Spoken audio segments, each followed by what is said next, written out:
Hello जी, राम राम जी सभी को। कैसे हो आप सब? आशा करती हूँ आप सब अच्छे होंगे। मैं भी अच्छी हूँ। स्वागत है आपका आपके अपने चैनल प्रियंका व्लॉग्स में। और मैं लग गई थी दोपहर के खाने की तैयारी में, क्योंकि मैं लेकर आ गई थी लहसुन और प्याज छीलने के लिए अपने कमरे में। और लहसुन प्याज छील दिया था मैंने, कटोरी में डाल दिया था। जो इसका छिलका था अब इसको डाल के आऊँगी मैं बाहर। और फिर से आ गई थी मैं कमरे में। और अब ले जाऊंगी बाहर जो मैंने लहसुन प्याज और अदरक काटा था, इसको धो धा कर इसको मिक्सी में ग्राइंड कर लूँगी।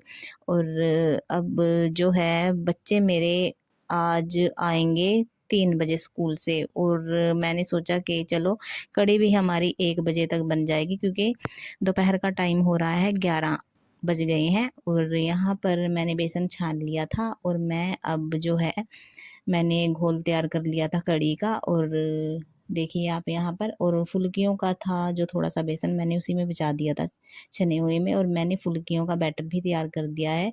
और कढ़ाई में अब मैं डालने लग गई थी फुल्कियाँ तलने के लिए, इनको फ्राई करने के लिए। मैंने फुल्कियाँ जो है फ्राई कर ली, क्योंकि कड़ी का स्वाद ही फुल्कियों से ही, मतलब जो कड़ी पकौड़ी होती है इससे ही कड़ी का स्वाद 2 गुना बढ़ जाता है। और हमारे यहाँ फुल्कियाँ भी बोलते हैं और कड़ी पकौड़ा भी बोलते हैं इसको। मेरे मुंह से निकल गया फुल्कियाँ। चलो कोई बात नहीं, जो हमारी लैंग्वेज है वो तो हम यूज करते ही रहते हैं, थोड़ा बहुत मतलब हो जाता है आगे पीछे। और यहाँ पर मैंने जो जिस तेल में जो ये पकौड़ियाँ बनाई थी उसको उतार दिया और फिर रख दी थी मैंने चूल्हे पे ये पतीली। इसमें बनाऊंगी मैं कड़ी। इसमें छोंक लगा दिया था मैंने कड़ी का। इसमें मेथी दाना और साबुत लाल मिर्च डाल दी थी। और पकौड़ियाँ देखिए सारी बना दी थी मैंने, और इसका छोंक भी लगा दिया है मैंने कड़ी का। अब इसमें डाल दूंगी मैं जो बैटर तैयार किया था मैंने लस्सी में इसका, बेसन का। और वो भी डाल दिया है, देखिए ब्राउन हो गया है ये। और इसको डाल दूंगी अब, और हमारी कड़ी जो है बनती रहेगी।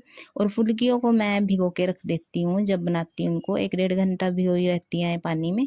फिर बाद में लास्ट में डालती हूँ मैं इनको। और यहाँ पर मैंने कपड़े धोए थे और धूप में ही बरसात थोड़ी थोड़ी आ रही थी, किनकिनिया सी। तो मैंने फिर इनकी अदला बदली की कपड़ों की, क्योंकि गीले हो गए थे थोड़े थोड़े।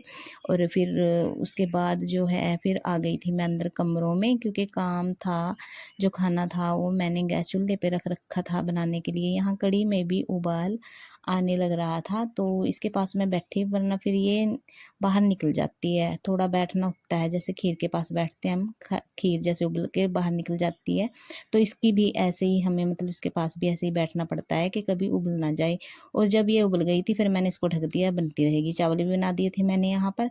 और देखिए अब मैंने थाली लगा दी है कड़ी चावल की, क्योंकि इसके पापा भी आ गए थे खेत से और उनके लिए अब मैं ले जाऊंगी खाना। और आप भी खा लीजिए यहाँ के कड़ी चावल। देखिए कितने अच्छे लग रहे हैं, कितने प्यारे लग रहे हैं, मतलब थाली में डले हुए। और इनको खाना देकर, और फिर थोड़ी देर बाद बच्चे आ गए थे स्कूल। और ये देख रहे हैं यहाँ पर अपने कार्टून वगैरह।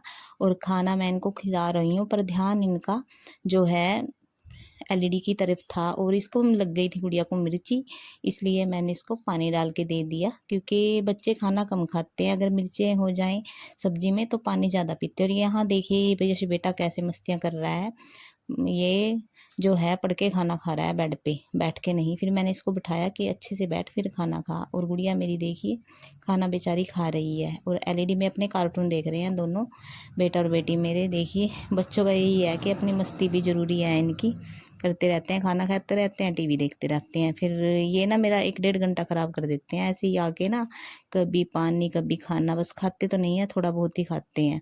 और यहाँ पर फिर मैं बाहर आकर थोड़ा अपना काम जो था मेरा करने लग गई थी, क्योंकि बच्चे आते हैं फिर उससे भी ज़्यादा काम फैल जाता है।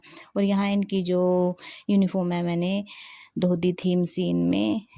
और यहाँ पर अब शाम का टाइम है, इनका होमवर्क करवाने लग गई थी मैं, क्योंकि जो होमवर्क होता है वो भी करवाना ज़रूरी होता है बच्चों का। और कैसे लगते हैं आपको मेरे ब्लॉग्स? अगर आपको मेरे ब्लॉग्स अच्छे लगते हैं तो वीडियो को लाइक और चैनल को सब्सक्राइब जरूर कीजिएगा। और मिलते हैं मेरे अगले नेक्स्ट ब्लॉग में, तब तक के लिए धन्यवाद।